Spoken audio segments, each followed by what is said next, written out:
ब्रह्मांड की शुरुआत एक अनोखी पहेली। हमारे विशाल ब्रह्मांड में अनगिनत रहस्य छिपे हैं। इन रहस्यों में से एक है ब्रह्मांड की उत्पत्ति। यह सवाल सदियों से मानव मन को उलझाता आया है। हमारी उत्सुकता हमें इस अनोखी पहेली को सुलझाने के लिए प्रेरित करती है। हमारे पास कुछ जवाब हैं, लेकिन कई सवाल अभी भी अनुत्तरित हैं। वैज्ञानिक लगातार इस गुत्थी को सुलझाने में लगे हुए हैं। इस खोज में एक सिद्धांत सबसे आगे है, महाविस्फोट सिद्धांत। क्या सचमुच एक विस्फोट हुआ था जिसने ब्रह्मांड को जन्म दिया? इस सिद्धांत के अनुसार लगभग 13.8 अरब साल पहले हमारा पूरा ब्रह्मांड एक अत्यंत गर्म और घने बिंदु में सिमटा हुआ था। इस बिंदु को सिंगुलैरिटी कहा जाता है। फिर एक अकल्पनीय घटना घटी, एक विशाल विस्फोट जिसे महाविस्फोट कहा जाता है। इस विस्फोट के साथ ही समय और अंतरिक्ष की शुरुआत हुई।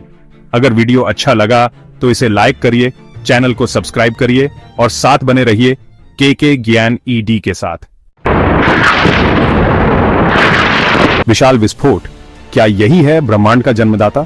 महाविस्फोट एक ऐसा विस्फोट नहीं था जैसा हम देखते या कल्पना करते हैं। यह तो पूरे अंतरिक्ष का फैलाव था।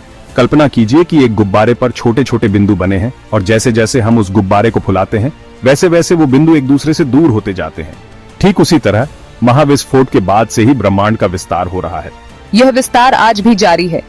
हम इसे दूर की आकाश गंगाओं के प्रकाश के अध्ययन से जानते हैं। ये प्रकाश लाल रंग की ओर झुका हुआ दिखाई देता है, जिसे रेडशिफ्ट कहा जाता है। रेडशिफ्ट इस बात का प्रमाण है कि ये आकाश गंगाएं हमसे दूर जा रही हैं। महाविस्फोट सिद्धांत के अनुसार ब्रह्मांड की उत्पत्ति के समय अत्यधिक गर्मी और ऊर्जा थी। इस ऊर्जा से ही पदार्थ का निर्माण हुआ।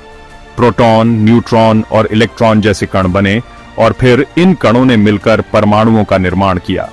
महाविस्फोट के कुछ ही क्षणों में ब्रह्मांड अत्यंत गर्म और घना था, लेकिन जैसे जैसे यह फैलता गया, ठंडा होता गया और इसका घनत्व कम होता गया। यह प्रक्रिया आज भी जारी है।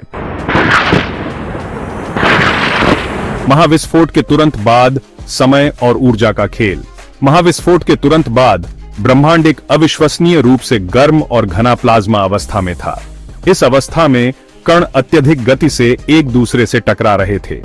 यह टक्कर इतनी शक्तिशाली थी कि नए कणों का निर्माण हो रहा था और नष्ट भी हो रहे थे। समय के साथ ब्रह्मांड ठंडा होता गया। लगभग 3,80,000 साल बाद तापमान इतना कम हो गया कि इलेक्ट्रॉन परमाणुओं के नाभिक के चारों ओर चक्कर लगाने लगे। इससे हाइड्रोजन और हीलियम जैसे पहले तत्व बने। यह घटना ब्रह्मांड के इतिहास में एक महत्वपूर्ण मोड़ थी।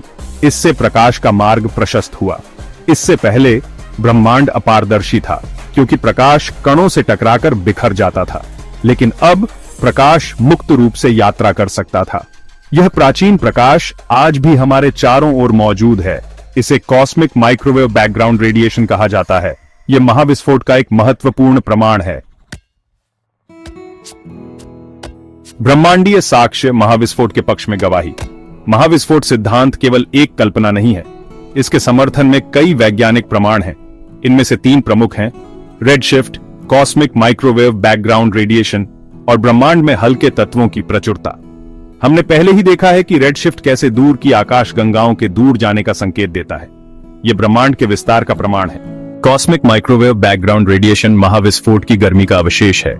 यह एक समान रूप से पूरे ब्रह्मांड में फैला हुआ है।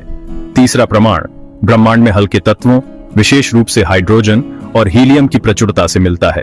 महाविस्फोट के तुरंत बाद इन तत्वों का निर्माण हुआ था। इनकी मात्रा का अनुपात महाविस्फोट सिद्धांत की भविष्यवाणियों से मेल खाता है। ये सभी प्रमाण मिलकर महाविस्फोट सिद्धांत को मजबूती प्रदान करते हैं। यह हमें बताता है कि हमारा ब्रह्मांड एक गर्म, घने बिंदु से उत्पन्न हुआ था और तब से इसका विस्तार हो रहा है। क्या महाविस्फोट से पहले भी कुछ था? यह एक ऐसा सवाल है जिसका जवाब देना बहुत मुश्किल है। महाविस्फोट से पहले क्या था, यह समझने के लिए हमारे पास अभी तक कोई ठोस वैज्ञानिक सिद्धांत नहीं है। कुछ वैज्ञानिकों का मानना है कि महाविस्फोट से पहले एक और ब्रह्मांड था।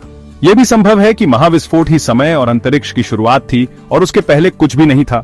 यह विचार समझना थोड़ा मुश्किल है, लेकिन वैज्ञानिक इस पर शोध कर रहे हैं। कुछ सिद्धांत बताते हैं कि हमारा ब्रह्मांड एक बहु ब्रह्मांड का हिस्सा हो सकता है। इस बहु ब्रह्मांड में अनगिनत ब्रह्मांड हो सकते हैं, जिनमें से प्रत्येक के अपने नियम और गुण हो सकते हैं। यह विचार अभी भी बहुत ही सट्टा है, लेकिन यह हमें ब्रह्मांड की उत्पत्ति के बारे में नए तरीके से सोचने के लिए प्रेरित करता है। आपके एक लाइक और सब्सक्राइब से हमें बहुत खुशी मिलेगी। धन्यवाद। सेक्शन 6 महाविस्फोट सिद्धांत की सीमाएं, अभी भी अनसुलझे प्रश्न। महाविस्फोट सिद्धांत ब्रह्मांड की उत्पत्ति के बारे में बहुत कुछ बताता है, लेकिन यह सभी सवालों के जवाब नहीं देता।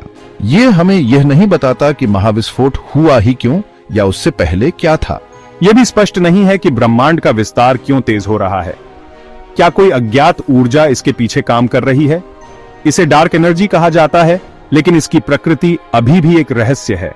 यह भी माना जाता है कि ब्रह्मांड में एक अदृश्य पदार्थ है जिसे डार्क मैटर कहा जाता है। यह डार्क मैटर आकाशगंगाओं को एक साथ रखने में महत्वपूर्ण भूमिका निभाता है। महाविस्फोट सिद्धांत हमें डार्क मैटर या डार्क एनर्जी की प्रकृति के बारे में कोई जानकारी नहीं देता है। यह रहस्य वैज्ञानिकों के लिए आगे की खोज का विषय है।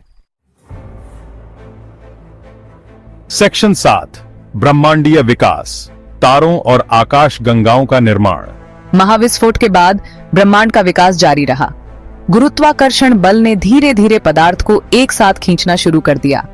इससे गैस और धूल के विशाल बादल बने, जिन्हें नेबुला कहा जाता है। इन नेबुला के अंदर गुरुत्वाकर्षण बल ने पदार्थ को और अधिक संकुचित कर दिया। इससे तापमान और घनत्व में वृद्धि हुई और अंततः तारों का जन्म हुआ। पहले तारे बहुत विशाल और अल्पायु थे। उनमें हुए नाभिकीय संलयन ने ब्रह्मांड में भारी तत्वों का निर्माण किया, जैसे कार्बन, ऑक्सीजन और लोहा। इन तारों के फटने से ये भारी तत्व अंतरिक्ष में फैल गए, जो बाद में नए तारों और ग्रहों के निर्माण के लिए ईंधन बने।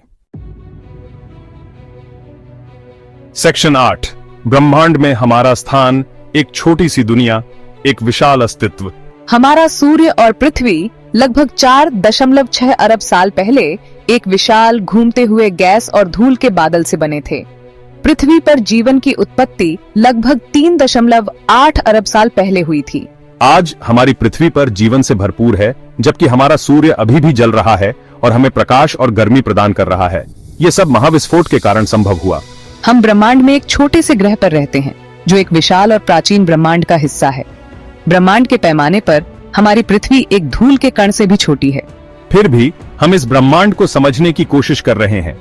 हम उन रहस्यों को उजागर करने का प्रयास कर रहे हैं जो ब्रह्मांड की उत्पत्ति और हमारे अपने अस्तित्व से जुड़े हैं। सेक्शन 9 ब्रह्मांड की खोज जारी है, नए रहस्यों की तलाश में। महाविस्फोट सिद्धांत ने हमें ब्रह्मांड की उत्पत्ति के बारे में बहुत कुछ सिखाया है, लेकिन यह यात्रा का अंत नहीं है। अभी भी बहुत कुछ जानना बाकी है। वैज्ञानिक लगातार नए अवलोकन कर रहे हैं और नए सिद्धांत विकसित कर रहे हैं। वे डार्क मैटर और डार्क एनर्जी के रहस्यों को उजागर करने की कोशिश कर रहे हैं। वे यह समझने की कोशिश कर रहे हैं कि क्या हमारे ब्रह्मांड के अलावा और भी ब्रह्मांड हैं। वे यह जानने के लिए उत्सुक हैं कि क्या ब्रह्मांड का विस्तार हमेशा के लिए जारी रहेगा या यह कभी सिकुड़ना शुरू हो जाएगा। ब्रह्मांड की खोज एक कभी न खत्म होने वाली यात्रा है। हर नए जवाब के साथ नए सवाल उठते हैं और हर नया सवाल हमें ब्रह्मांड के और भी गहरे रहस्यों की ओर ले जाता है। यहाँ टीके AA गे HO2 सब्सक्राइब किए बिना जाना मेट धन्यवाद।